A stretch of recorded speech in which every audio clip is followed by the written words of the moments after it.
Hola, buenas tardes, ¿cómo están todos? Bueno, una vez más aquí charlando algunos de los temas que hacen a el área específica de trabajo y conocimiento de la medicina del deporte. Hoy vamos a tocar un tema que es la nutrición deportiva, que es un tema que si bien inicialmente podría parecer como un tema secundario en la medicina del deporte, ocupa una gran parte de nuestro trabajo, sobre todo a nivel de la consulta privada. De hecho, hay muchos médicos deportólogos dedicados exclusivamente a lo que es la nutrición deportiva. Obviamente que en las instituciones deportivas, dentro del equipo que conducimos, trabajamos con nutricionistas, donde una parte muy importante de la nutrición son conducidas y manejadas y controladas por ellas, digo ellas porque en general son mujeres, en la mayoría de las instituciones deportivas hay muy poquitos hombres, hay algunos pero poquitos, eh, y entonces manejan el día a día y uno intenta en ese caso la coordinación entre las diferentes áreas, por ejemplo, la nutrición y el entrenamiento y la lesión deportiva. Cuando yo comencé hace casi 30 años en esto de la medicina del deporte, la nutrición y las evaluaciones nutricionales lo hacíamos los médicos deportólogos. Hoy, bueno, se ha abierto un poco el abanico a nivel de institución, porque en general y cuando se puede la nutrición deportiva ha ganado un espacio en este tema, pero en consultorio privado todavía tenemos muchísimas de estas consultas. Así que un poco les voy a dar un pantallazo general de la nutrición deportiva y algunos condicionamientos y teorías actuales y que a veces hay hoy mucho de moda también en esto de la nutrición deportiva. Obviamente, cuando hablamos de nutrición, estamos hablando de que interpretamos el entrenamiento como un proceso bioquímico, que lo es, pero es una parte del rendimiento deportivo, el área bioquímica, que como ya les mostré en alguna vez, uno tiene una determinada cantidad de sustancias que son utilizadas o una cantidad de estructura que se rompe durante el entrenamiento y a partir del cual nosotros debemos recuperar, no solo recuperar lo roto o lo gastado, sino recuperar de más, en el famoso la curva de supercompensación. Esto implica que desde el punto de vista bioquímico, después de un proceso de recuperación, tenemos más cantidad de nutrientes, de sustancias energéticas y de estructura de nuestro organismo, por ejemplo el músculo, pero en todo el organismo ocurre lo mismo, y tenemos más cantidad que al inicio del entrenamiento. Obviamente que nosotros cuando trabajamos tanto con nutrición como con suplementación, que también vamos a tocar algún tema, intentamos en el mismo tiempo aumentar esta curva de supercompensación o en algunos casos lo que intentamos es disminuir la curva de ruptura, lo que a mí me gusta llamarle un efecto anticatabólico. En general, a partir de esto es lo que consumimos, tanto de nutrición y suplementación, el timing en lo que lo hacemos, e intentamos entonces aprovechar estos mecanismos en caso de necesitar generar más adaptación para una misma carga o intentamos evitar estos mecanismos en el caso de disminuir la ruptura. En general, a grandes rasgos, este es el área donde trabajamos en los deportes de resistencia, este es el área donde trabajamos más en los deportes de potencia. Digo en general. Podemos combinar, pero esto de acuerdo a las características del sujeto. Como nosotros siempre hablamos en medicina del deporte, primero una adecuada evaluación y después un tratamiento, en este caso de la mano de los nutrientes, alimentos, suplementación o lo que fuera. Obviamente que hay diferentes mecanismos, diferentes métodos, diferentes formas. Una es la del análisis de la dieta. Depende de las circunstancias del sujeto, podemos analizar la dieta a través de la cantidad de lo que come. Suele ser un poco más engorroso, se utilizan a veces platos para que nos muestren las porciones, pero indudablemente, a no ser que nos diga 3 platos de comida, caracterizar esto es un recurso bastante complejo. La calidad de alimentos, si confiamos en lo que el paciente nos dice, es un poquito más fácil, que nos cuente qué come, cómo lo come, qué tipo de alimentos hacen hincapié en su dieta. Obviamente aquí tenemos que pensar en que si vamos a hacer un menú, digamos, le damos una serie de alimentos generales al sujeto. Esto se usa mucho en los deportes de conjunto, porque vos cuando concentrás, en general tenés menú, digamos, donde obviamente cada jugador, hay algunos más que hacen más hincapié en su dieta, otros que hacen menos, pero vos tenés un menú general, comemos todo lo mismo, obviamente uno comerá más cantidad, otro menos, la calidad será diferente, que vamos a ir hablando, o ya una dieta absolutamente personalizada, exactamente, inclusive hasta con mediciones. Acá depende mucho el componente psicológico del sujeto. Hay gente que si vos no le decís comete 75 gramos de esto, parece que vos no le das bola, y hay otros que dicen, no, vos orientame en general, que yo voy a construir mi propia alimentación, pero quiero tener 2 o 3 tips. Depende del sujeto. En general, el médico cuando empieza, no, decime exactamente 73 gramos de zanahoria más 1,5 gramos, qué sé yo, los médicos en general esto cuando un paciente nos está pidiendo esto, se lo mandamos al nutricionista. Pero bueno, esto dependerá también dónde trabajemos cada uno.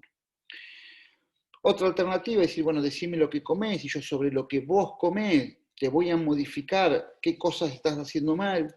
A mí es lo que más me gusta hacer porque generalmente respetamos esa psicología, esa cultura, esas formas familiares de comer, y nosotros decimos, no, esto estás comiendo mucho, esto estás comiendo poco, agrega esto acá, saca esto de acá, y eso a mí es lo que más, es decir, el paciente que le gusta eso, donde no quiere una dieta exacta, estricta, yo generalmente, en lo personal, a mí me gusta más este tipo de paciente, me siento más cómodo y uno tiene buenos resultados. Ya el paciente también va a buscar el que le da lo que él quiere, digo, esto es bastante así a nivel. Ustedes piensen que en general cuando uno piensa en dieta nutricional está pensando una clase social que puede comprar alimentos, no estamos hablando personas que están en barrios más humildes, obviamente. Bueno, están esos aspectos psicológicos, esa variedad personal, esa cultura familiar, ese origen de donde venga, obviamente. Si ahí tenemos muchos venezolanos, colombianos, inclusive algunos brasileños, van a comer más legumbres que los argentinos y van a comer otro tipo de comida y no comen, y su comida no está tan a base de carnes, y hay sociedades donde el desayuno es mejor. Nuestro gran problema, si uno dice, bueno, en los adolescentes, ¿cuáles son los 2 o 3 tips que encontrás gravemente? Indudablemente no desayunan, o se desayuna muy poco. Argentina no es un país de desayuno, en general todos te dicen lo mismo. El otro elemento hoy muy importante es que almuerza solo, o con los abuelos, o con quien lo cuida, o solo. Este es un hecho bastante habitual, porque sus padres trabajan. Entonces el almuerzo suele ser en los adolescentes una complejidad. Se come muy poca verduras y frutas, sobre todo verduras, muy poca. Tienen tendencia a comer poquita cantidad de verdura y hay que ir introduciendo, sobre todo a los adolescentes, que tomate, que choclo y que alguna verdura verde, e ir incorporando este tipo de alimentos lentamente. Cada tanto encontrás, obviamente, algunos que solo come verduras, pero son los menos. Y después el otro tema que también encontramos como falencia muy importante es el consumo de agua, digamos. La hidratación suele ser un problema en nuestro país. Suelen tener muy malos niveles de hidratación y hay que trabajar sobre ese tema. Vamos a ir tocando los diferentes aspectos. Obviamente se puede registrar los alimentos consumidos, hay diferentes maneras, 24 horas, 2 días, 3 días, una semana. Generalmente a mí me gusta decirles, bueno, decime un día normal que comes, entonces ahí yo ya tengo una idea de cómo construye su comida, si desayuna, si merienda, y dónde tenés que trabajar. Y después, sí, una frecuencia de alimentos semanales. Esto es lo que a mí me gusta hacer. Decir, bueno, a ver, por semana, ¿cuántas veces comes pollo? ¿Cuántas veces comes carne, pescado? Y ahí nos saltan cosas que en ese día tipo no nos habían dicho. A partir de ahí vos te puedes hacer una idea de cómo está comiendo ese sujeto en forma general. Obviamente, no es lo mismo un adolescente que coma un plato o 5 platos, por supuesto, y además eso lo vas a unir a las características antropométricas y del deporte, por supuesto. Pero bueno, si come pasta, ¿no? Generalmente yo intento interpretar en estos 4 primeros alimentos, pastas, arroz, legumbres y cereales, qué nivel de hidrato de carbono está comiendo, obviamente si come o no fruta seca, generalmente el que come fruta seca es porque tuvo alguna educación nutricional, qué tipo de carnes come y cuánto come, qué tipo de verduras, colores consume, si consume lácteos o no, y después, bueno, toda una serie, qué bebida toma, si come semillas o no, si va mucho al kiosco o no, si en el colegio, si en el caso de que vaya, qué consume a la media tarde, bueno, y sobre esos temas vas haciendo una idea general sobre la cual después vas a trabajar. Por supuesto que vos podés, hay diferentes formas donde vos podés ir buscando un análisis calórico de los alimentos comparado con un análisis calórico de su actividad. Obviamente la antropometría, que después vamos a ver, te va a decir, mira, está engordando, que dice que tiene más consumo calórico, le falta peso, que dice que tiene bajo consumo calórico, son métodos indirectos, o los métodos directos, hay muchas fórmulas donde dice cuánto consume de calorías debería, cuánto calorías debería consumir, si es un sedentario, el peso por 25, si es moderadamente activo, el peso por 30, de resistencia por 40, o si tiene que aumentar de peso, son deportes de potencia por 45 calorías. Una persona de 70 puede consumir desde alrededor de 1500 calorías hasta 3000 calorías. Pero podemos tener casos como Michael Phelps, un nadador de rendimiento, que consume de 8 a 10.000 calorías. Digo, esto es muy variable, insisto, de acuerdo a las horas de entrenamiento. Así que también vos podés decir, bueno, pero yo quiero saber cuánto consumo de calorías en la actividad, y esto también se puede sacar por las horas de entrenamiento, pero fíjense que más o menos por deporte hay tablas que nos dicen cuántas calorías consume diariamente. Obviamente, si está corriendo a Tour de France, 6.000 o más, y si es un jugador de vóley o de fútbol, entre 2.500 y 3.000 está bien. Si es una gimnasta, 1.800. En general, a mí me gusta para adelgazar las dietas de 1.500 calorías con un plan de actividad física. En los sedentarios funcionan bastante bien, pero bueno, esto era dependiendo, insisto, la formación de cada uno. Esto intenta ser simplemente un pantallazo general.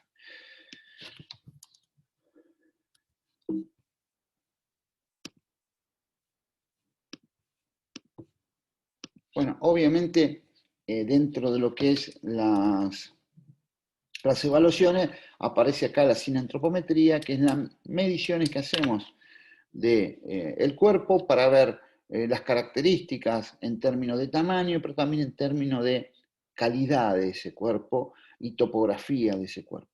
La antropometría es la ciencia que realiza las mediciones en tamaño, peso y proporciones del cuerpo humano. Obviamente, si hablamos de antropometría, hay una serie de mediciones que realizamos y a partir de esas mediciones hay unos cálculos que hacemos en cuanto a las proporciones corporales. ¿Cuáles son las mediciones antropométricas habituales? Obviamente la talla, que también puede ser talla parado, talla sentado, bueno, diferentes. Para algunos deportes es muy importante esta diferencia porque nos marca el tamaño de las piernas, y el tamaño de las piernas te está diciendo dónde está el centro de gravedad de ese sujeto, y a partir de la altura del centro de gravedad va a tener una predisposición para unos deportes u otros deportes. Por ejemplo, la halterofilia, el deporte de levantamiento de pesas, el centro de gravedad necesariamente tiene que estar bajo. ¿Por qué? Y así el recorrido es menor. Es muy difícil que alguien sea campeón olímpico con un centro de gravedad, digamos, una cadera muy alta.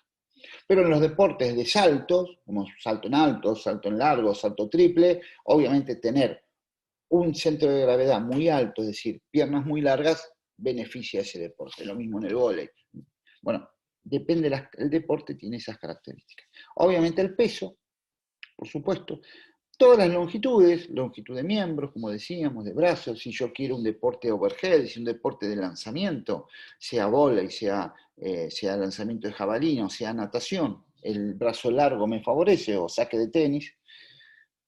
Los diámetros, diámetro de muñeca, diámetro de codo, diámetro de torácico, antero-posterior del tórax, de cadera, bueno, son diferentes diámetros que vamos a medir.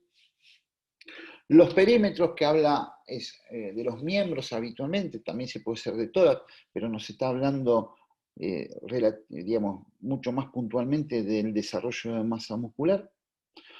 qué sé yo, hay diámetros básicos, perímetros básicos que nosotros conocemos. Yo tengo que tener el tórax en el hombre más ancho que la cintura. Tampoco un triángulo, esto no existe, o existe en muy pocos casos. Pero si yo el perímetro de tórax sin tomar los brazos no es más ancho que el perímetro de la cadera, quiere decir que el desarrollo músculo-esquelético de ese sujeto no es suficiente.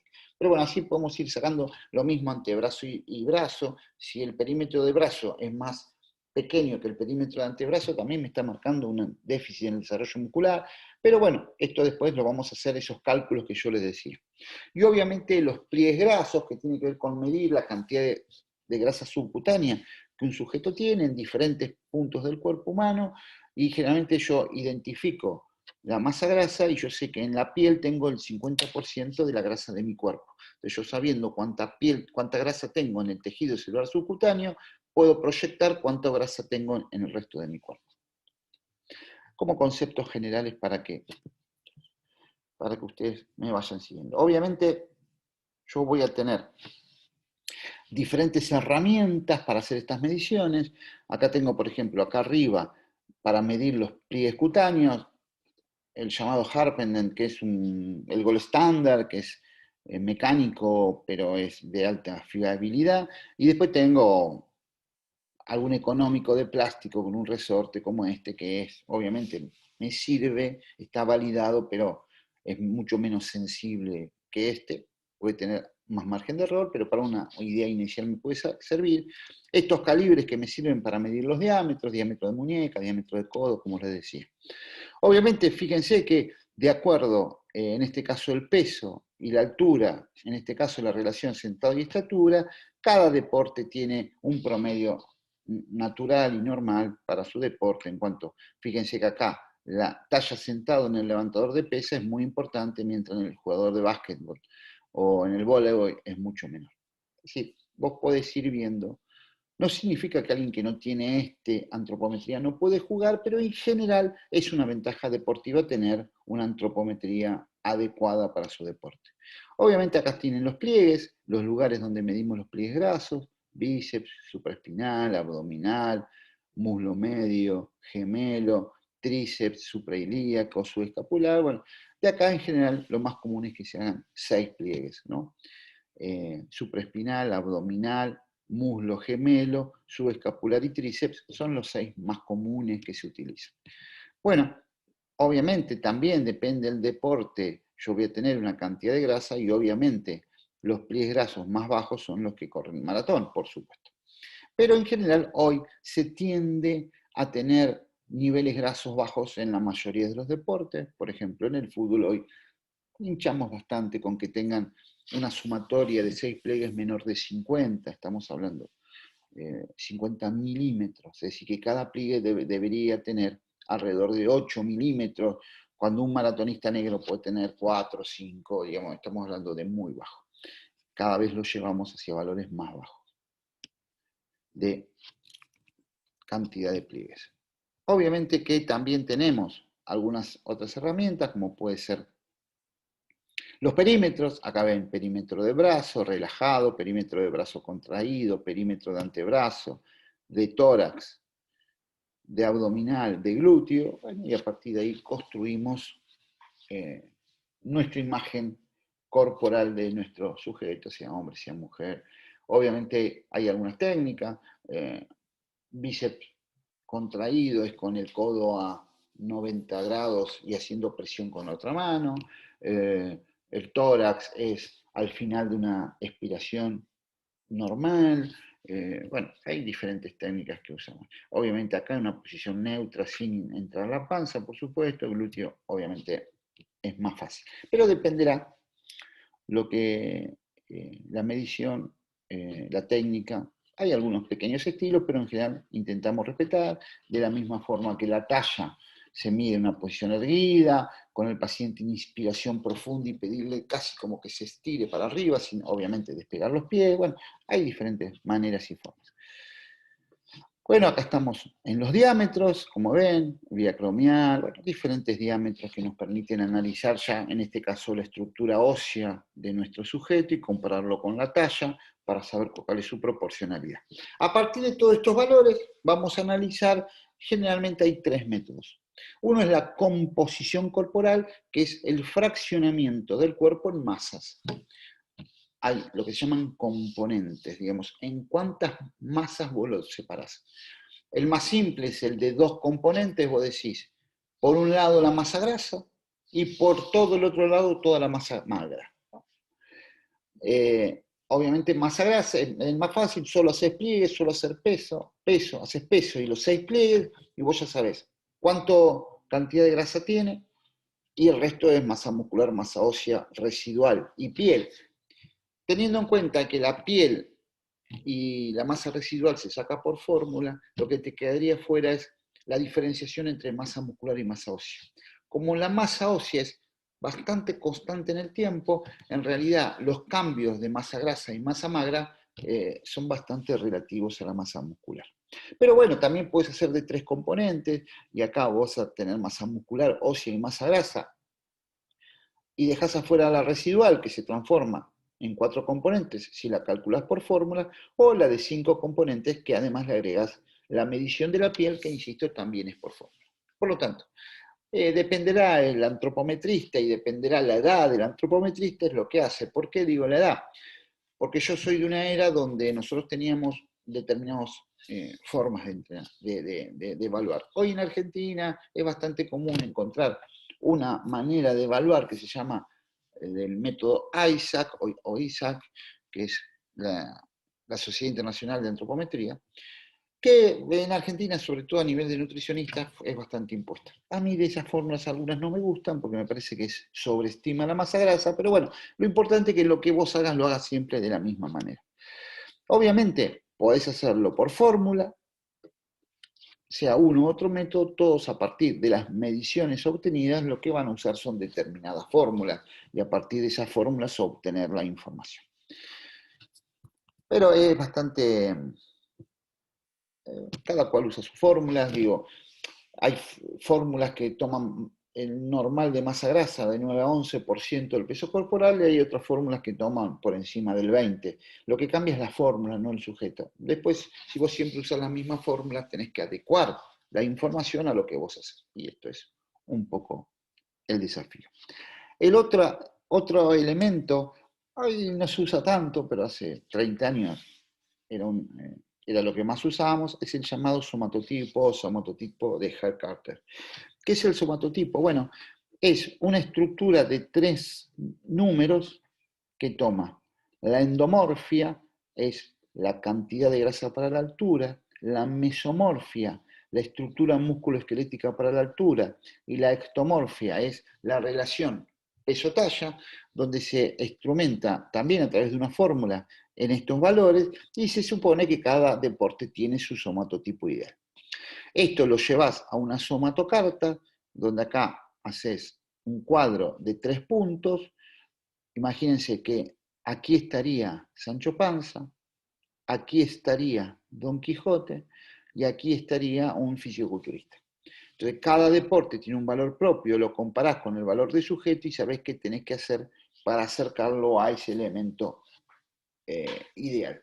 En función de esto, entonces, en cada deporte vas a encontrar un área donde debería estar ubicado en el somatotipo ese sujeto.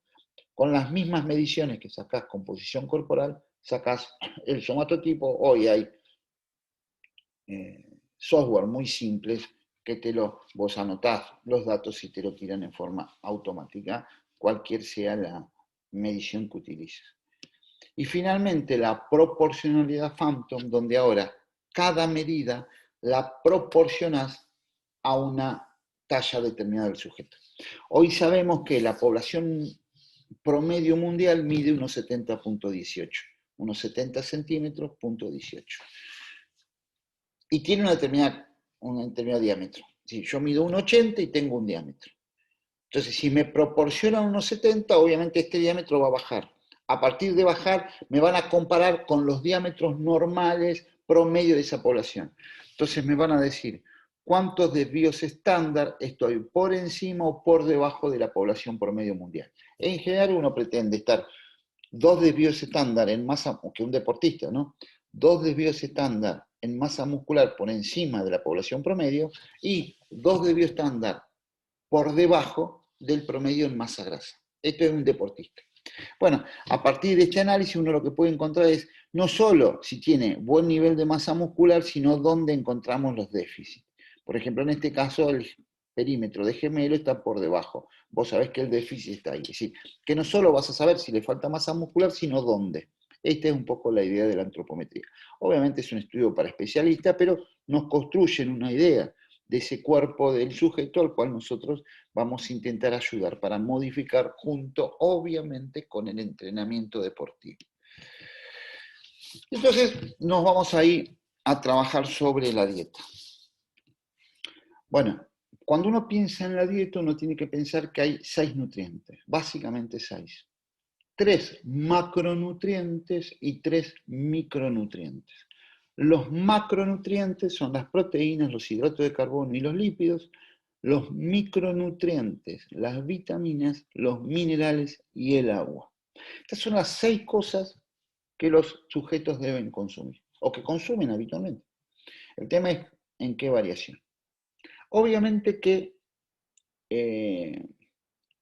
aparecen hoy, como los probióticos, otros nutrientes, pero que indudablemente son menos utilizados. Pero estos son los 6 básicos que nosotros no podemos dejar atrás.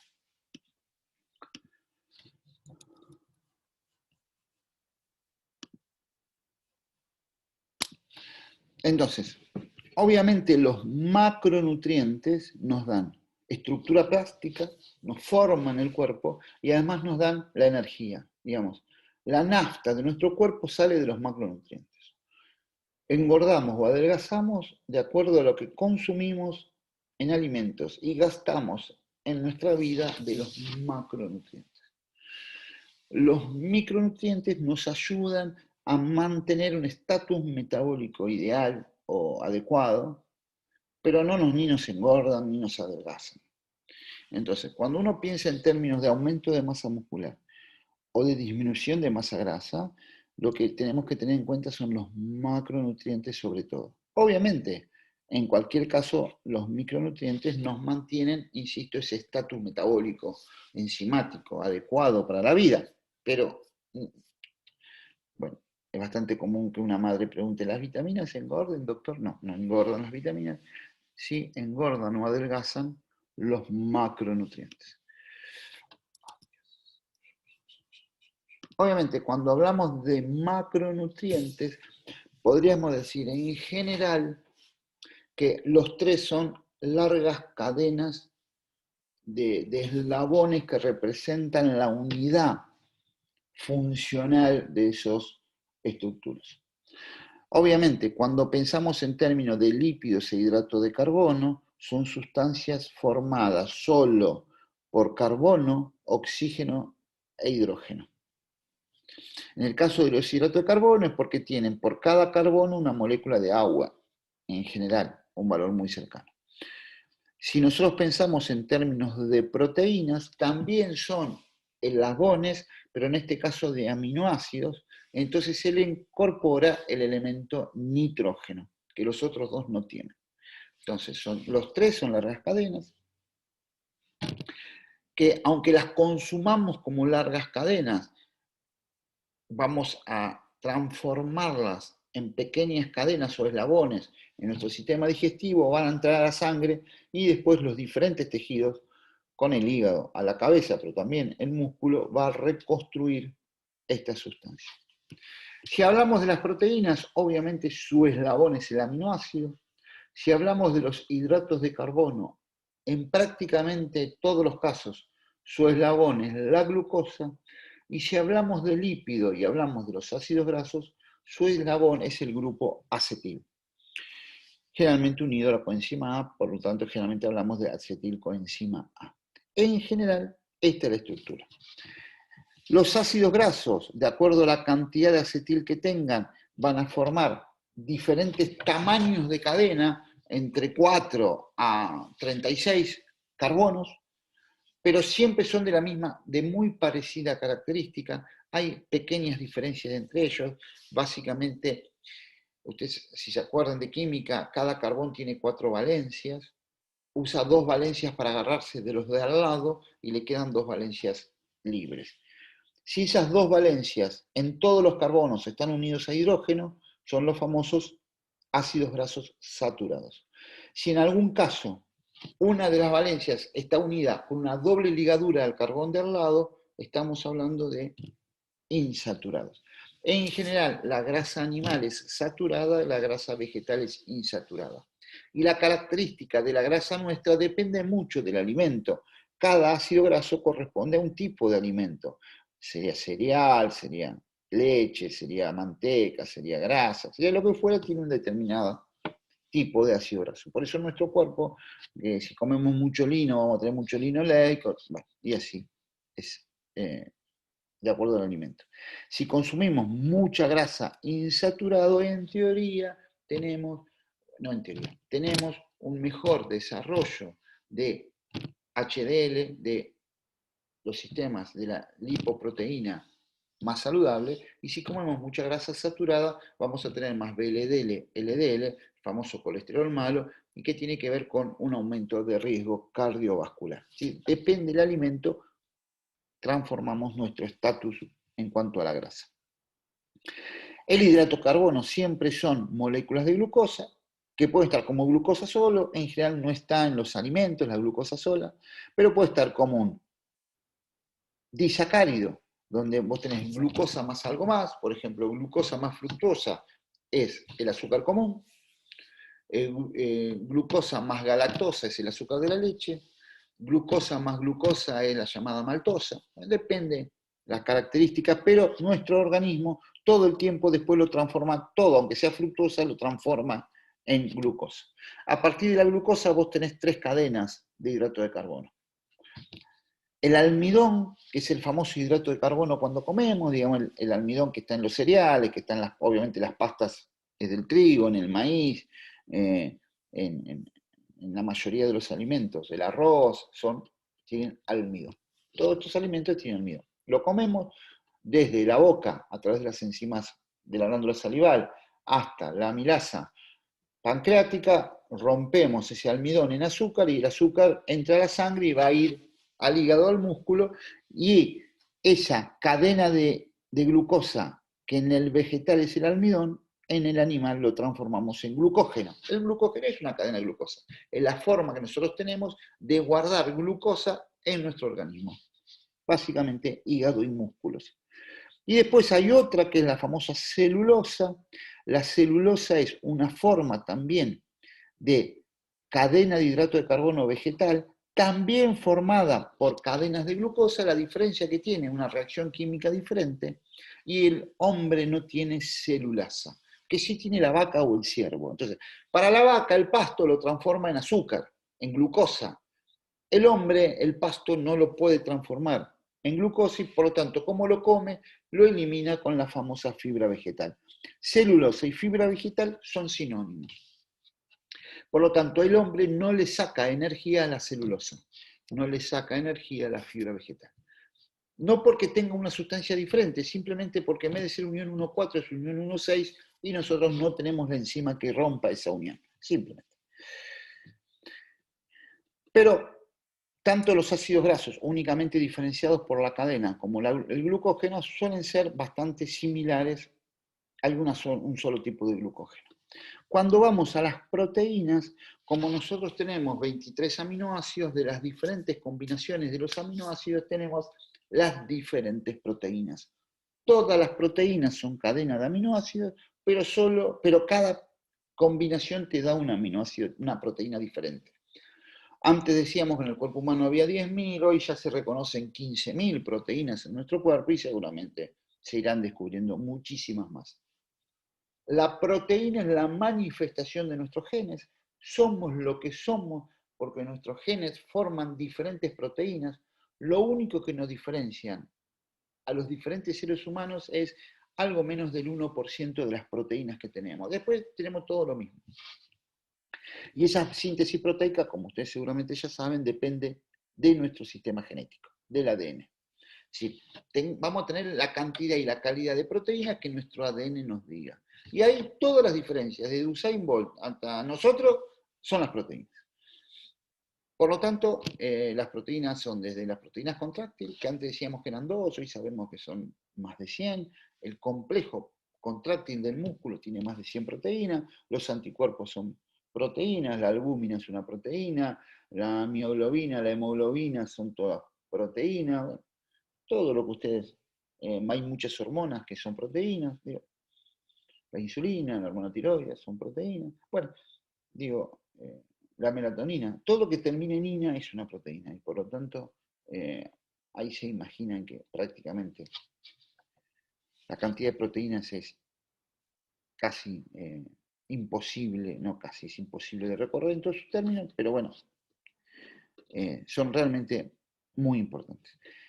Bien, esto es en general, para que ustedes tengan una idea básica, por ahí ya lo conocen, pero no quería dejar de decirlo. Obviamente, cuando pensamos en una dieta, generalmente nosotros trabajamos con 7 incorporaciones, independientemente de los objetivos.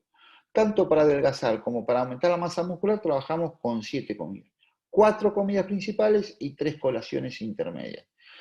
Es bastante raro 3 que hagan las 7, pero bueno, sí es muy común la colación de media mañana, las de la tarde son un poco menos, es como que la mañana se hace más larga, las de la tarde a veces no se hacen, pero se pueden hacer. Obviamente cuando pensamos en un desayuno, nosotros trabajamos en forma variable y en general pensamos en un lácteo, sea yogur, leche, queso, en un hidrato de carbono, podría ser una, una tostada, una barrita de cereal, un turrón, pan, bueno, depende, mermeladas, depende de las características del sujeto, frutas y semillas o frutos secos habitualmente es lo que construye un desayuno o merienda. Obviamente en el deporte tenemos a veces, lo modificamos por estos desayunos o meriendas hiperproteicos. Por ejemplo, un omelette es bastante común que se consuma o con avena o con fruta o con semillas o con lo que fuera. Es bastante común que reemplace un desayuno o merienda, sobre todo antes de entrenar. Hoy yo te diría que un omelette por día es casi lo habitual en el deporte. Entre 3 veces a 7 veces por semana es lo habitual. Pero bueno, se puede reemplazar. Obviamente después del almuerzo a nosotros nos gusta variado, proteína, hidrato de carbono, frutas o verduras, eh, aceites crudos, bebidas, generalmente agua o evitar las bebidas azucaradas, por supuesto. Generalmente es una cosa bastante armónica. Obviamente depende del deporte y depende si el sujeto es sedentario, deportista. Básicamente lo que vamos mucho a cambiar es, obviamente, la cantidad de proteínas, pero sobre todo la cantidad de hidratos de carbono. Desde muy poquito hidrato de carbono hasta un plato de hidrato de carbono en forma permanente. Generalmente vamos construyendo tantas veces por semana una comida principal va a ser básicamente hidrato de carbono. Obviamente, si es para bajar de peso, por ahí podemos en algunas de las comidas, sobre todo la cena, sacarle hidrato de carbono. Si es un deportista, no se lo sacamos. Si es un deportista 3, 4, 5 veces por semana, su base de comida es hidrato de carbono. Si es sedentario, va a tener una pequeña proporción de hidrato de carbono solo 2 o 3 días. Bueno, dependerá la construcción del sujeto y depende la característica de lo que hagamos y de los objetivos que tengamos.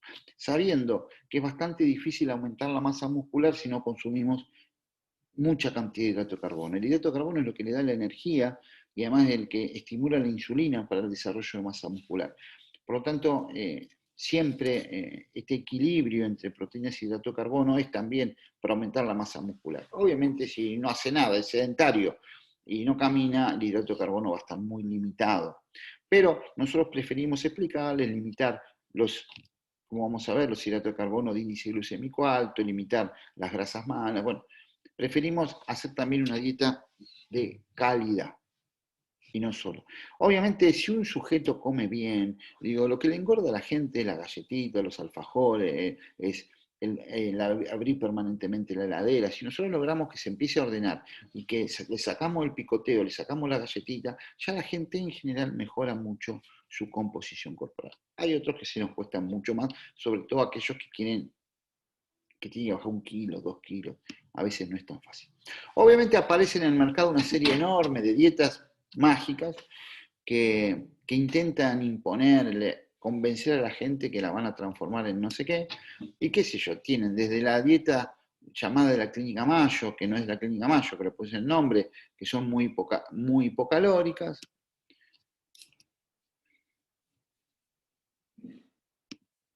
Dietas disociativas, donde por ejemplo dicen, bueno, hoy la antidieta está bastante de moda, no hay momentos de ingestión y digestión, hay momentos de absorción y uso y hay momentos de eliminación.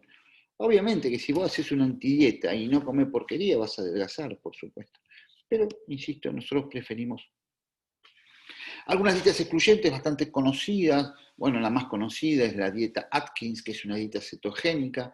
¿Por qué es una dieta cetogénica? Porque no consume nada de hidrato de carbono, es muy rica en grasas y en proteínas, y como no tenemos hidrato de carbono, nos cuesta mucho la energía aeróbica y terminamos formando cuerpos cetónicos. Bueno, la explicación bioquímica es relativamente compleja, por eso prefiero no meterme en eso, pero digo, es una dieta muy peligrosa, para mi gusto.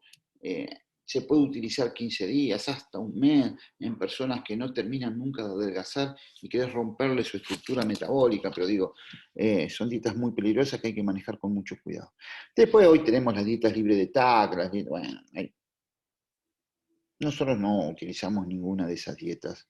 La dieta ahora de ayuno intermitente que empiezan a comer a las 2 de la tarde. Bueno, nosotros no estamos de acuerdo con ninguna de esas dietas.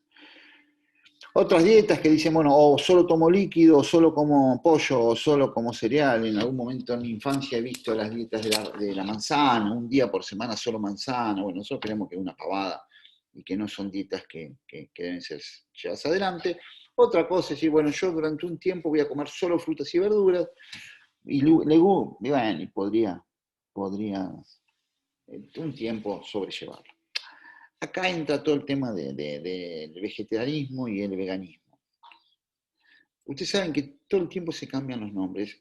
Si una dieta vegetariana es una dieta que no tiene ningún consumo animal, pero es bastante común hoy, pareciera que en la práctica se le dice vegetariano al que es lacto-ovo vegetariano, digamos, come solo verduras, pero come derivados o leche y huevos.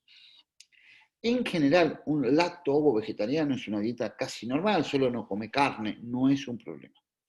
En el veganismo, digamos, cuando no consumen ningún derivado animal, puede ser sí, hemos tenido inclusive algún futbolista, qué sé yo, a mí mucho no me termina de convencer, no me gusta, para mí no tienen el mismo rendimiento, no tienen el mismo desarrollo de masa muscular. Seguramente van a ver por ahí gente que dice yo soy vegano y funciona fantásticamente. Yo no me siento cómodo, me parece que hay un grupo de vitaminas, que hay un grupo de aminoácidos, sobre todo la metionina, que es un poquito más compleja. Sí, claro, se dice que combinando legumbres con cereales vos podés reemplazar la carne. Bueno, es toda una discusión. Para mí innecesaria, digamos, para mí biológicamente el ser humano tiene enzimas para consumir alimentos animales, somos carnívoros genéticamente. Pero entiendo que hay gente por un hecho cultural, no lo come, no lo consume. Bueno, está bastante de moda hoy en adolescentes, sobre todo mujeres, bastante de moda. Hoy pareciera que un carnicero es un asesino serial, pero bueno, digo, ustedes saben cómo va siendo la cultura a lo largo de los años, bueno, y hoy estamos en ese camino. Bueno, cada cual se construye dentro de lo que cree y me parece muy bien. Obviamente, si empezamos a mirar todo lo que dijimos y nos vamos a las leyes de Escudero, que tienen ya un siglo, el doctor Escudero dijo que había las leyes, las 4 leyes, ley de la cantidad, que se deben cubrir las necesidades calóricas de cada individuo, las leyes de la calidad, que debe tener completo, composición aportando hidrato de carbono, proteína, grasas, vitaminas y minerales, decía él. A mí, como ya les dije, me gusta agregar el agua. De la armonía, que deben tener proporcionalidad a los diferentes nutrientes, y de la adecuación, que debe ser adecuada al momento biológico, al crecimiento, al envejecimiento, a los gustos, a los hábitos, a la situación socioeconómica, a las patologías, bueno, obviamente, siguen estando tan vigentes como hace un siglo y muestran que algunas cosas no cambian tanto.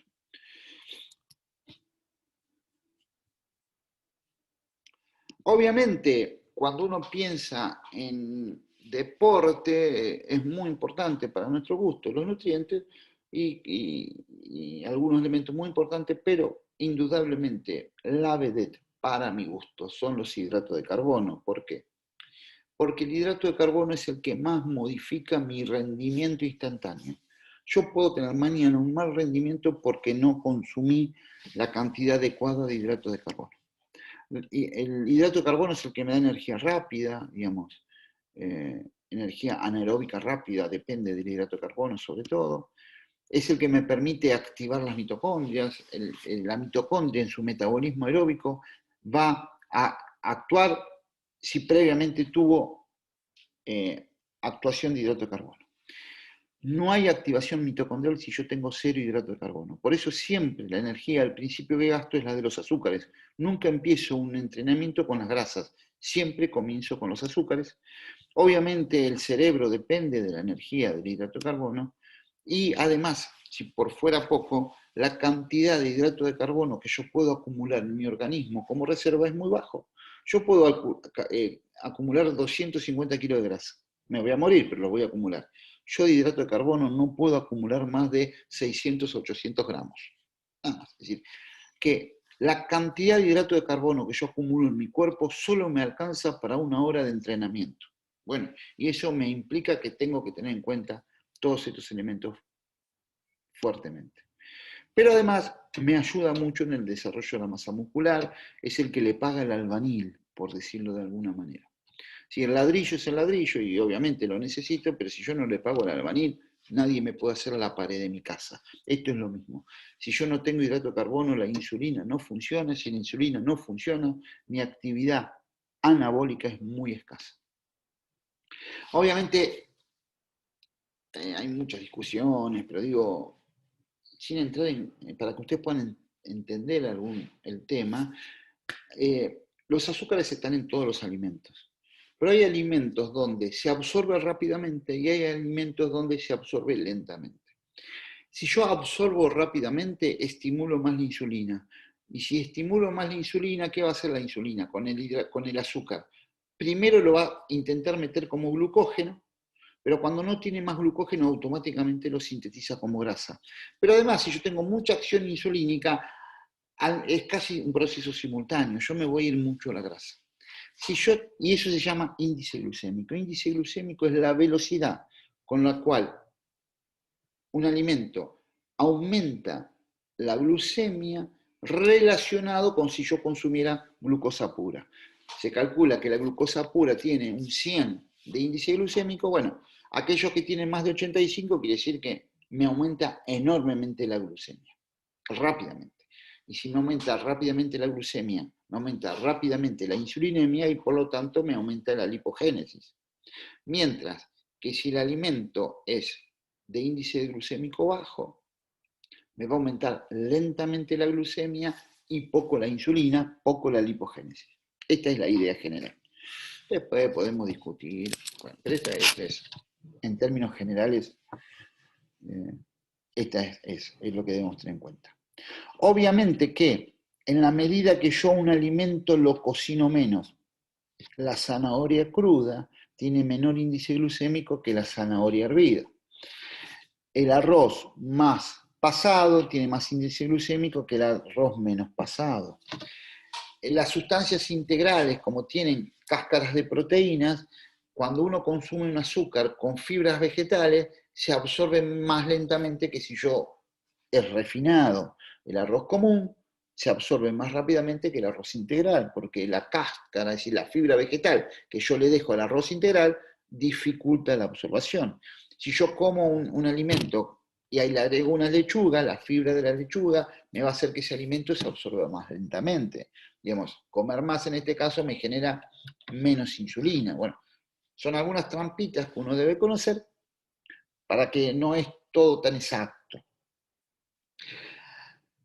En el deporte, si nosotros los alimentos de alto índice glucémico los consumimos durante el esfuerzo. Durante el esfuerzo. ¿Por qué? Porque durante el esfuerzo yo no tengo insulina. Como no tengo insulina, no hago lipogénesis. El azúcar de la sangre, la glucemia, la glucosa sanguínea, entra al músculo durante el esfuerzo a través de los GLUT1, 2 y 3 y no a través del GLUT4 que está inactivado porque cuando hay adrenalina y no hay insulina, los GLUT4 obviamente no responden. Entonces hay un ingreso a través del esfuerzo físico de azúcar al músculo igual, aunque yo no tenga insulina. Por lo tanto, intra o post esfuerzo inmediato, si desde 15 minutos antes del esfuerzo hasta 1 hora después del esfuerzo, es el único rango horario que nosotros estimulamos el consumo de sustancias de alto índice glucémico, porque sabemos que va todo a glucógeno, no va a ir a grasa. Después, durante el resto del día, trabajamos sobre bajo índice glucémico. Por este tema que yo les decía de la insulina. Además, los azúcares simples, es decir, glucosa, disacáridos, tienen más estimulación de la insulina que los azúcares complejos. Con excepción de la fructuosa, cuando la fructuosa en las frutas no muy maduras le da el gusto dulce, la fructosa es muy dulce y no aumenta la insulina, el hígado lo tiene que transformar en glucosa. Por lo tanto, la fructosa es el único simple que funciona como un complejo. Lo demás, el almidón, el glucógeno, funciona como complejo, la glucosa, la sacarosa, la maltosa, la galactosa, perdón, la lactosa, la maltosa, el azúcar común, el azúcar de la leche, el azúcar de la malta, de cerveza, esos son índice glucémico alto, y algunas sustancias comerciales que se llaman maltodestrina, que son cadenas muy cortitas y que son las de las bebidas deportivas, también funcionan como simples y por lo tanto aumentan la insulina. Si yo me puedo tomar un Gatorade durante una carrera, pero no me recomiendan que me tome un Gatorade a la noche cuando estoy en mi casa. Obviamente hay una gran relación entre el contenido de glucógeno previo a la actividad y el rendimiento deportivo, sobre todo en los deportes de resistencia. Por lo tanto, nosotros le damos un gran valor. Las dietas bajas de hidrato de carbono en los que hacen deporte suelen darle una fatigabilidad muy temprana e inclusive sostenido en el tiempo lo llevan a estados de sobreentrenamiento. Entonces, nosotros no jugamos con esto. Al deportista que tiene que adelgazar le sacamos grasas a índice glucémico alto, pero nunca hidrato de carbono, jamás. Es un gran problema. Cuando van a un nutricionista que le saque hidrato de carbono complejo, generalmente tenemos problemas. No es lo que intentamos hacer. Que es bastante común encontrar algunos nutricionistas fuera del deporte que lo hagan. Sobre todo en pretemporada, es realmente una locura. Bueno, miren, ven lo que es una dieta alta, cómo sostiene los valores preentrenamiento de glucógeno, perdón, y una dieta baja en hidrato de carbono, cómo cada vez va a encontrar menor nivel de glucógeno muscular, y ya lo dijimos que se relaciona el glucógeno muscular con mi capacidad de rendimiento y por lo tanto es muy importante tenerlo en cuenta. A mayor nivel de hidrato de carbono, obviamente mayor nivel de recuperación, más rápida. Ahora, hay diferentes métodos de recuperación de qué hago yo para aumentar los glucógenos preactividad. Apareció en algún momento lo que se llamó el método Astram, Perolof Astram es el padre de la fisiología del ejercicio mundial, y él en algún momento dijo, mira, yo en remeros tengo más glucógeno en la carrera del domingo si yo hago 3 días con poco consumo de hidrato de carbono y los 3 días previos al entrenamiento mayor hidrato de carbono. ¿Ven? El método Astram hacía depletar de glucógeno y después en 3 días aumentar. Mientras el método Sherman lo que me decía es, che, tengo que sostener el glucógeno y el hidrato de carbono todos los días. ¿Qué pasaba? Si es verdad que en el método Astram tengo un poquito más de glucógeno que en el método Sherman, el problema es que al final el método Astram me daba un gran decaimiento, fastidio y hasta lesiones musculares. Por lo tanto, en general se ha dejado de hacer el método Astram y lo que hacemos son dietas con mucho hidrato de carbono todo el día, con un poquito de hincapié, sobre todo antes de una maratón, las últimas 24 horas, donde el consumo de hidrato de carbono es casi el 90%, 70, 80, depende el sujeto y el planificador, pero ocupa la mayoría de las calorías de la dieta. Pero lo que está claro es que el hidrato de carbono es clave en esta historia de trabajar y de poder rendir. El otro elemento que tenemos en cuenta es, sobre todo con las bebidas deportivas, que el vaciado gástrico depende del nivel de azúcar que tengan esas bebidas deportivas. Entonces, cuando nosotros tenemos bebidas con el 20% de hidrato de carbono, sí se absorbe hidrato de carbono, pero mucha menos agua, y puede llegar a ser peligroso. Por lo tanto, en general, una bebida deportiva ideal tiene cerca del 8% de hidrato de carbono y sales, pero de carbono del 6-8%, y esa es una bebida que me puede compensar la absorción de agua con la absorción de hidrato de carbono. Por lo tanto, lo que usamos. Además, sepan que el tiempo de vaciado gástrico son 20 minutos, por lo tanto, en general recomendamos que tomen cada 20 minutos una bebida deportiva y nunca más de 200, 250 centímetros cúbicos de eso que toman.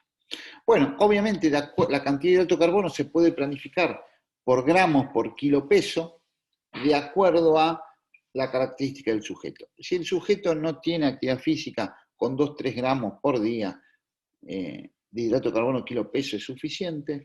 Si tiene leve es 4-5, si tiene media de 6-7, y si son atletas de elite que entrenan más de 20 horas por semana, y entre 8 y 10.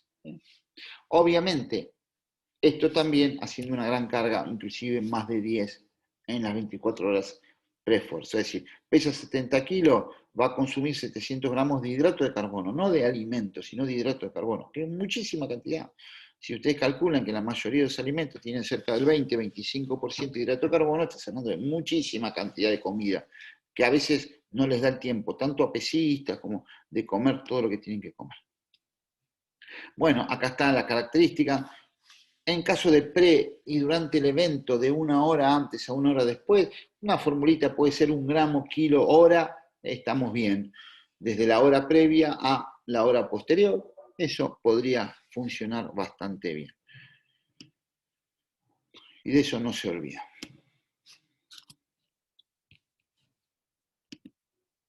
Pero bueno, obviamente que la recuperación de glucógeno depende horas de acuerdo a la cantidad que coman. Es muy importante un consumo adecuado. Bueno, ahí tienen la cantidad de alimentos que tienen que consumir para consumir 50 gramos de hidrato de carbono.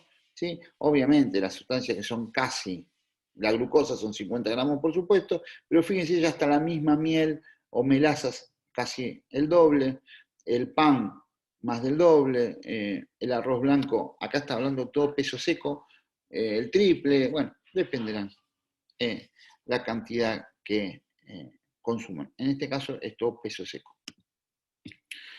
Mejor la glucosa que la fructosa intraesfuerzo, mejor con proteína que solas, mejor en las 2 primeras horas post-esfuerzo que después, mejor en dietas con gran carga de hidrato de carbono. Bueno, 1 gramo, decíamos, por kilogramo, bebidas al 20 gramos, si estoy pensando en hidrato de carbono, como les dije, si estoy pensando en hidratación, 6-8 gramos. Bueno, ¿qué consume? ¿Cómo consume un atleta de endurance 70 gramos durante un día? Fíjense, 500 mililitros de jugo, 3 pizzas medianas de fruta, un sándwich de miel, 2 barras de cereales, una barra deportiva, una rosquilla, media taza de fruta disecada, una taza de arroz, una papa al horno. Esto es una dieta diaria de un deportista de resistencia. En este caso, 70 kilos, estás hablando a 8 gramos por kilo peso por día. Esto es lo que debería comer más o menos.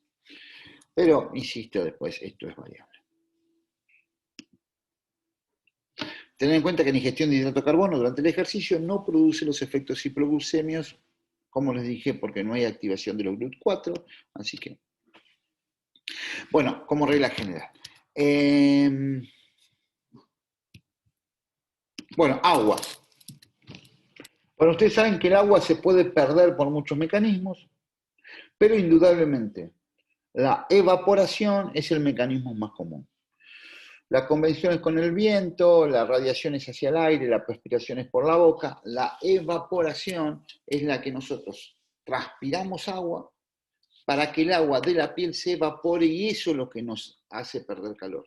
No nos hace perder calor la transpiración, sino lo que nos hace perder calor es la evaporación de la transpiración. Si yo me tiro agua encima, hay un quinto, como es una pileta, que es la conducción. De mi piel sale al agua. Ahora, yo me quedo mojado, cuando eso se seca, me hace perder calor. Igual que si transpiro, digamos. Yo si me voy mojando, voy perdiendo calor sin transpirar. Ahora, si transpiro, obviamente el mecanismo en el deporte más común es, insisto, yo no pierdo calor cuando transpiro, yo pierdo calor cuando el agua se evapora. Si yo analizo el sudor tiene la mitad de sal que tiene la sangre. Pero ¿qué ocurre? En la piel me queda la sal y el agua se evapora y me da esa sensación de que la transpiración es muy salada. En realidad es salada la sal que me queda porque el agua se evapora. Entonces, las bebidas isotónicas son isotónicas con respecto a la sangre, no al sudor.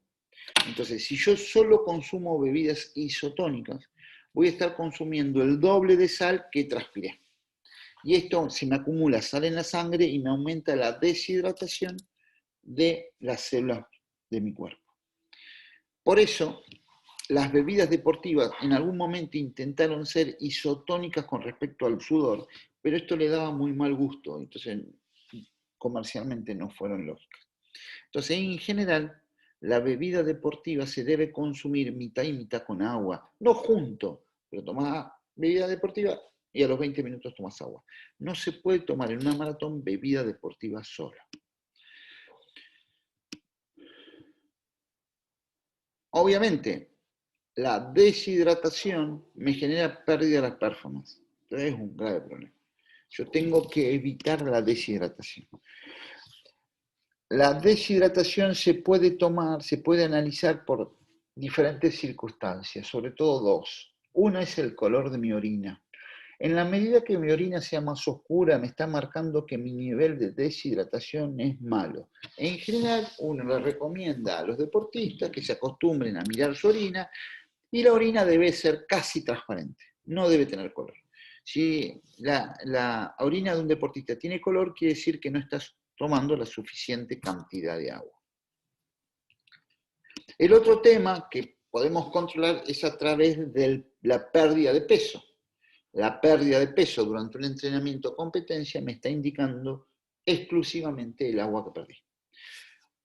Sobre todo me está indicando la diferencia entre el agua que perdí y el agua que consumí. Entonces, en general, hay un método muy simple, decirle a una persona que se pese desnudo antes de competir o jugar o entrenar. Después del entrenamiento se vuelve a pesar desnudo y seco, porque si se pesa con ropa, el agua queda en la ropa y me va a subestimar la pérdida, y de esa manera yo sé cuál es la diferencia de peso que ese sujeto tenga. Es una forma de medir la pérdida de agua. Es solo tolerable perder hasta un 2% del peso corporal. Si en un atleta de 70 kilos puede perder hasta 1,4 kg. Si la pérdida de peso es mayor del 2%, esa pérdida de peso me alteró mi rendimiento deportivo. Y si la pérdida de peso es más del 5%, me genera una pérdida de rendimiento deportiva por más de 24 horas. ¿Por qué digo esto? Y porque es común en los deportes de peso, ¿sí? Por peso puede ser karate, puede ser taekwondo, puede ser boxeo, puede ser lucha. Los deportes contra un oponente generalmente hay categorías por peso. ¿Qué es rendimiento deportivo? Y si yo mi categoría es hasta 72 kilos, voy a intentar competir con 80. Entonces, ¿cuál es la manera de yo pesando 80 kilos, pesando 80 kilos, competir en la categoría hasta 72? Es, yo me deshidrato, voy al pesaje, tengo un peso dentro de la categoría y después me rehidrato. Se calcula que si esa rehidratación me implicó más de un 5% de mi peso corporal, es decir, si yo peso 80 kilos y quiero perder más de 4 kilos, estoy perdiendo más del 5% del peso corporal, eso me implica que para la pelea no voy a ir con mi máximo rendimiento deportivo. Y ahí, obviamente, yo he conocido gente que perdía entre 7 y 8 kilos y competía sin problemas. Eso es parte del talento deportivo. Y hay otros que si pierden 8 kilos están muertos. Eso es parte, hay que decirle a nuestro atleta que eso lo entrene, que no llegue a la competición.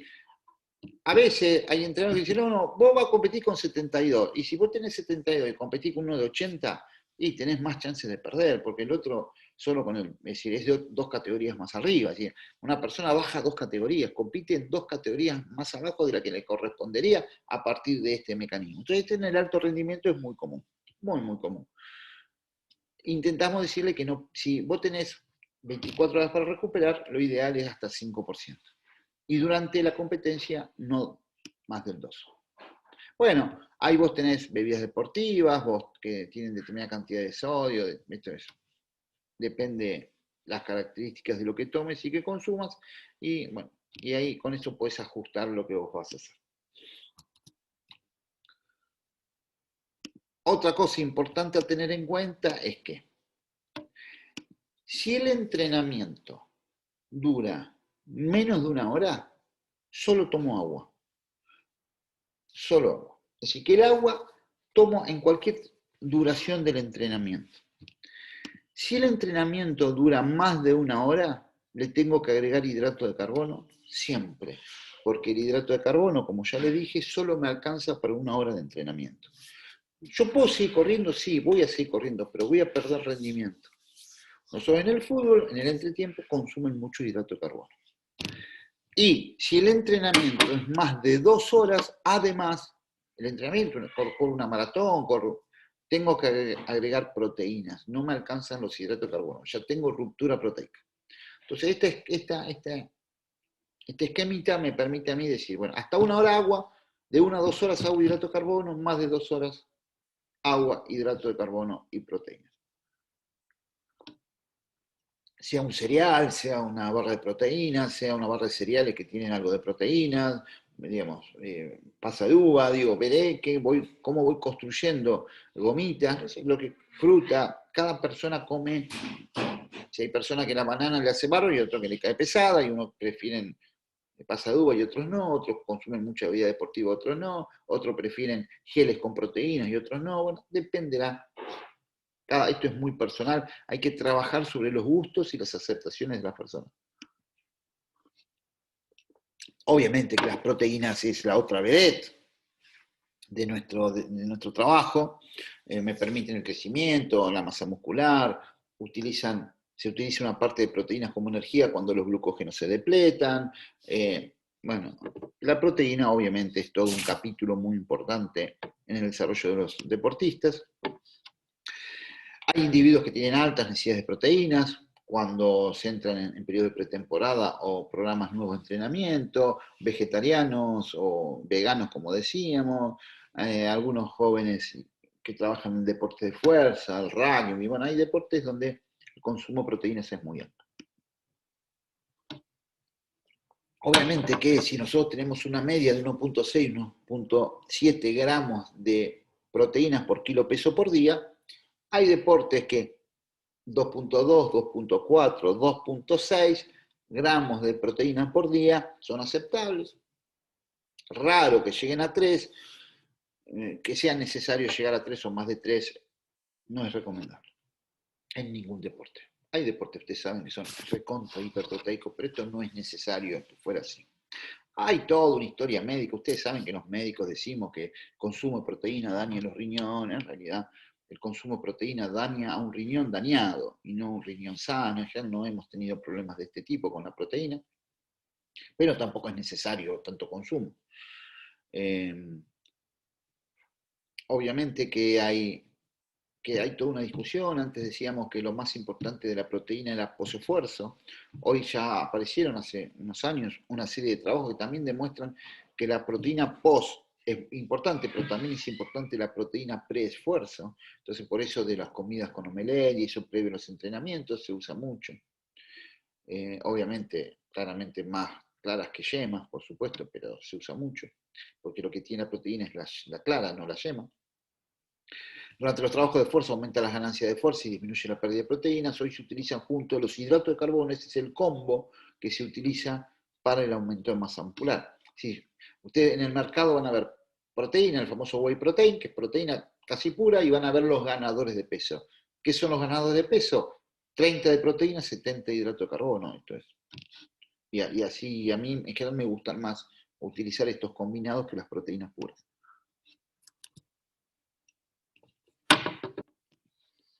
Bueno, mejora la síntesis proteica junto con los hidratos de carbono, la represión glucogénica. No recomendamos entrenar en ayunas, no nos gusta. El entrenamiento de ayuno, el ayuno intermitente, a nosotros no nos gusta. Sé que se ha hecho famoso, sobre todo con escuela y eso, a nosotros no nos gusta. No lo recomendamos. Nuestros jugadores, por ejemplo, tienen obligación de desayunar en el club cuando llegan. El club les da el desayuno, insisto, después sí, hay algunos que son más proteicos, muchos. El omelette realmente es.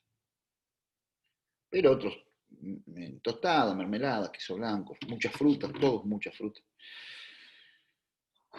Y obviamente, inmediatamente después del ejercicio, ahí, consumo de proteínas, también con alto índice glucémico de azúcar, nos ayuda mucho en el desarrollo de la masa muscular.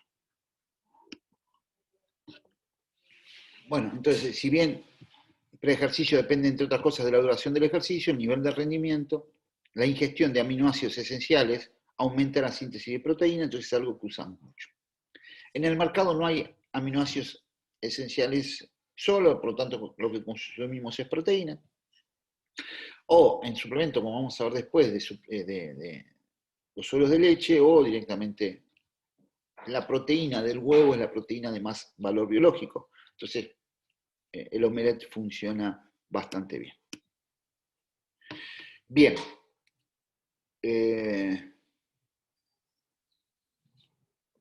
Suplementación. Bueno, obviamente hoy yo no tengo ningún atleta que no esté suplementado, ningún deportista que no esté suplementado, usamos muchísima suplementación ergogénica, muchísima. Yo sé que a los médicos mucho no les gusta, pero nosotros usamos mucho. En la medida que tengan buen sabor, seguridad, que sepamos el laboratorio que lo hace, tienen un timing, una dosis, objetivo, digamos, que es casi como un medicamento, ¿no? No es cualquier cosa. Para nosotros es un mito pensar que la dieta equilibrada en el deporte alcanza, nosotros creemos que no alcanza. No tiene nada que ver la suplementación con el doping, somos antidoping pro suplementación. No produce ningún efecto adverso ni a corto ni a mediano plazo. Digo, la verdad que son elementos muy seguros. Cuando se dan bien, damos lo que nosotros sabemos que hay que dar. Se considera la cuarta pata del rendimiento deportivo junto al entrenamiento, al descanso y la dieta. No reemplaza ni la dieta, ni el entrenamiento, ni el descanso. No duermo, voy a suplementarme, no como, no. Dormí bien, comé bien, entrené bien y además te suplemento. Lo utilizamos inclusive en niños y enfermos sin problemas.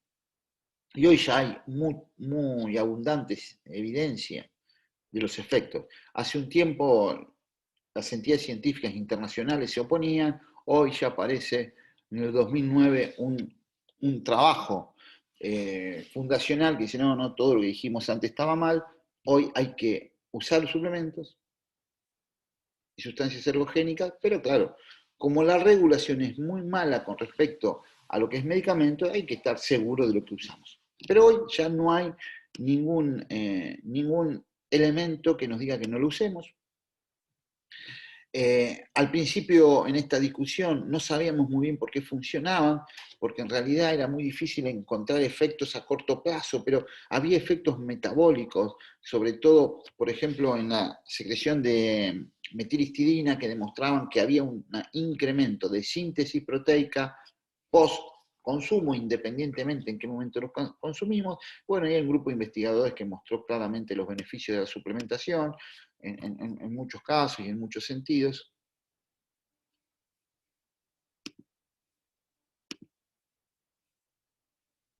Ya hay mucho trabajo, inclusive en vitaminas, que demuestran la utilidad de estas cosas. Ahora, la más común, obviamente, es los suplementos proteicos. Y bueno, fíjense que en la década del 90 decían que la verdad que no había consenso en la década del 90, digo. Claro, para ustedes dirán, pero hace 20 años yo recién había nacido. Bueno, pero los que trabajamos de esa época sabemos que en esa época está bastante discutido, no se sabía mucho. Pero bueno, se decía que muchos médicos deportólogos, no, la alimentación es suficiente, había una gran cultura hacia los padres, no, mi hijo se... Bueno, hoy la verdad que vienen los padres con chicos de 14, 15 años y dicen, mi hijo se quiere suplementar, se suplementan todos los amigos, dígale doctor que es peligroso, no señora, no es peligroso, entonces dígale cómo tiene que hacer y se van con su programa de suplementación. Insisto, algunos deportes como el rugby sobre todo, pero obviamente el fútbol y otros, todo el mundo va, tenista, va con su frasquito de suplemento a todos lados. Esto es lo común. Bueno, ustedes saben que la proteína, más o menos, la cantidad de proteínas que hay por los alimentos, un suplemento de proteína nos permite aumentar la masa muscular, nos ayuda a recuperarnos. En algunos casos puede ser reemplazo de comida, por ejemplo, alguien que trabaja al mediodía y no puede comer, por ahí un batido proteico le reemplaza una comida, no es nuestro mayor búsqueda, pero a veces ocurre, alguien que trabaja 8 horas y dice, yo al mediodía no puedo comer. Bueno, un batido proteico lo puede ayudar. Le permite comer proteínas durante el entrenamiento. Nosotros usamos mucho las proteínas puras en los planes de adelgazamiento porque les da saciedad y nos aseguramos que esté bien nutrido, pero que le sacamos el hambre, sobre todo post esfuerzo, nos ayuda bastante, y algunas enfermedades que también se utilizan. Bueno, sin entrar en mucho detalle, pero está demostrado que después del ejercicio resulta en un incremento de proteína de masa muscular, eso está, de proteína muscular está ya en los últimos 20 años, este mismo grupo, Tipton, Rasmussen ha demostrado ya ampliamente en revistas de primer orden mundial la utilidad de este elemento.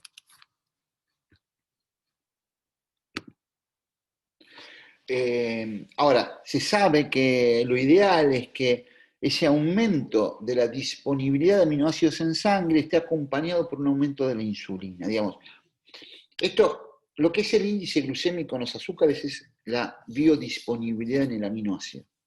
Claro, algunos dicen, pero si vos me dijiste que no tengo que comer tanta proteína. Claro, no tenés que comer tanta proteína, pero el suplemento te da una velocidad de absorción que te permite aprovechar esa ventana anabólica.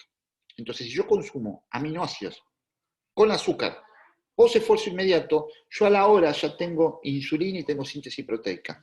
Ahora, si yo me como una pechuga de pavo y qué sé yo, lo voy a tener dentro de 4, 5, 6 horas. Entonces, esto lo que me permite es un aumento en la velocidad de la síntesis proteica por esa biodisponibilidad diferente que tienen los aminoácidos de los suplementos. Y por eso usamos suplementos. No es que le damos más cantidad del 2.4, sino que una parte de ese 2.4 gramos de proteína por kilo peso por día lo damos en suplementos.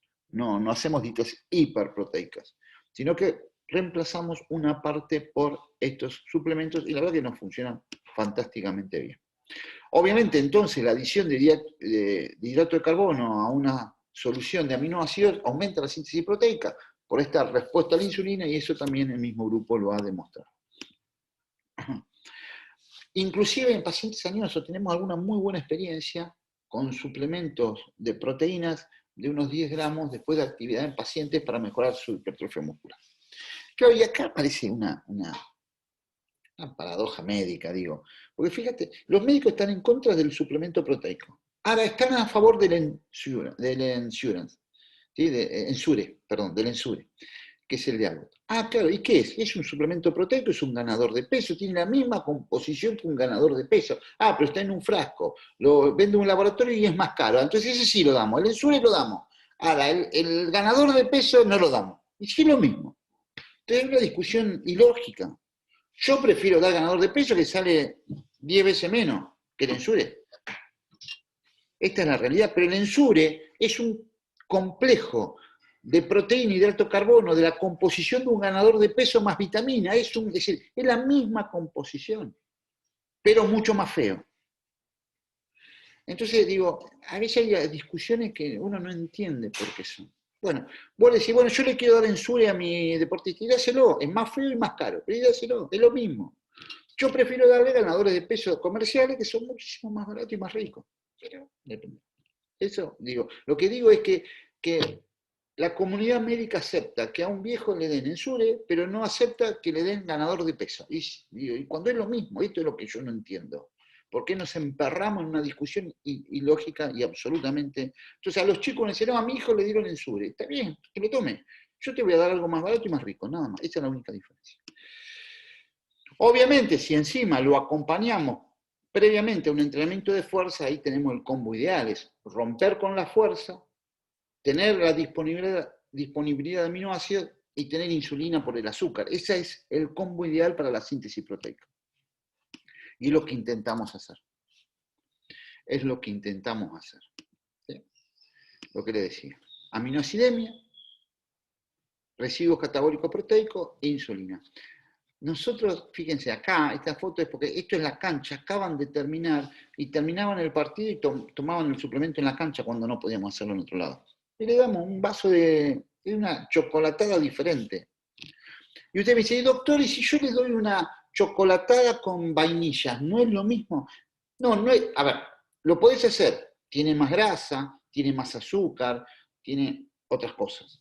Ahora, vos decís, doctor, lo único que tengo es hacer una leche chocolatada, está bien, te digo, mira, usa que sean con poca grasa, la menor cantidad de grasa posible, si es desgrasada la leche, ponele chocolate y bueno, y dale, sí, una vainilla, no deja de ser la cantidad de proteína de menor nivel y menor calidad, pero de última, en lo que tenés a mano lo haces.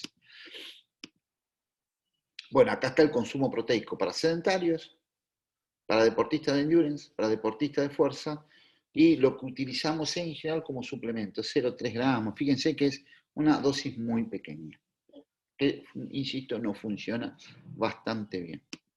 Obviamente que uno puede, a veces en el mercado se usan aminoácidos en forma especial, que participan de algunos procesos metabólicos, no quiero entrar mucho en esto, pero los más conocidos son los BCA o aminoácidos de cadena ramificada, con la leucina en la cabeza, ustedes saben que son tres, leucina, isoleucina y valina, la leucina es la más importante. Mucho se está usando la glutamina, sobre todo en deportistas de resistencia, y la arginina es otro aminoácido que se utiliza bajo el nombre comercial de óxido nitroso, que es un vasodilatador bastante importante. Son tres cosas que en algunos casos usamos con algún buen suceso. Esto es bastante común, digo, está bastante ya, hay muchas publicaciones, bueno, no vamos a entrar en eso porque ya es un elemento más, más de alto rendimiento. Una pequeña mención a la creatina. Obviamente la creatina es el suplemento más utilizado, más investigado, que mejores datos nos da, que más adaptaciones genera, pero que más ha sido destruida en el campo de la medicina. La creatina, ustedes saben, la fosfocreatina es el sistema de energía rápido.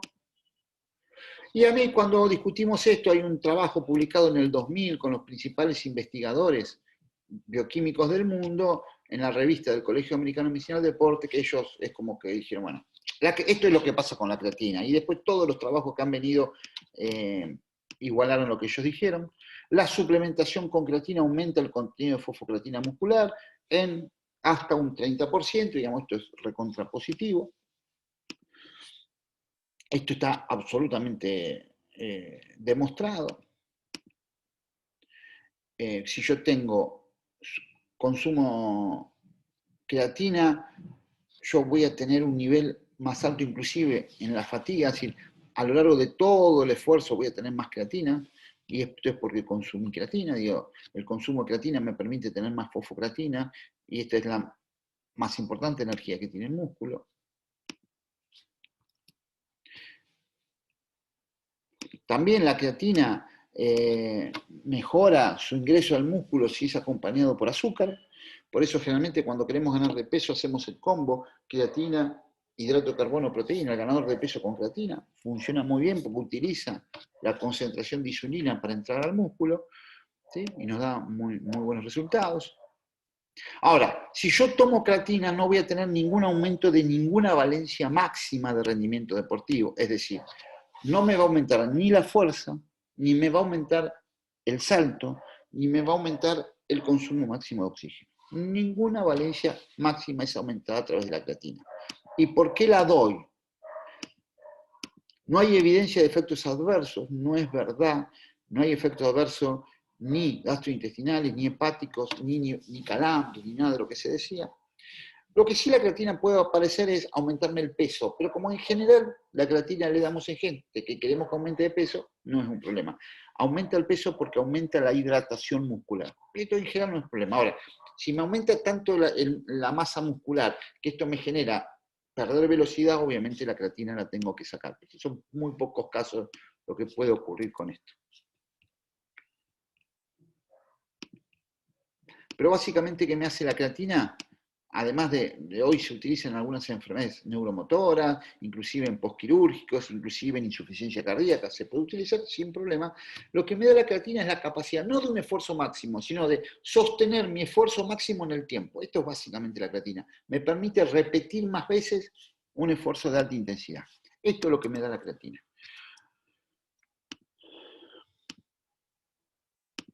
Bueno, ya está demostrado que además estimula efectos anabólicos, pero en realidad la creatina me permite mejorar, repetir los esfuerzos máximos y en general tenemos dos formas de dar la creatina. O dosis de carga a 20 gramos por día durante 5 días, dividido en 4 tomas, o mantener entre 3 y 4 gramos de creatina, depende del peso, pero 3 y 4 gramos, a una dosis de 0,05 gramos de creatina por kilo peso por día, y eso mantenerlo en el tiempo.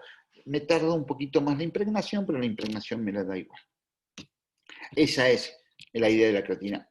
Hoy ya está muy validado la utilización, digo, la utilizamos mucho sin problema. Hay muchísima evidencia científica al lado de la creatina.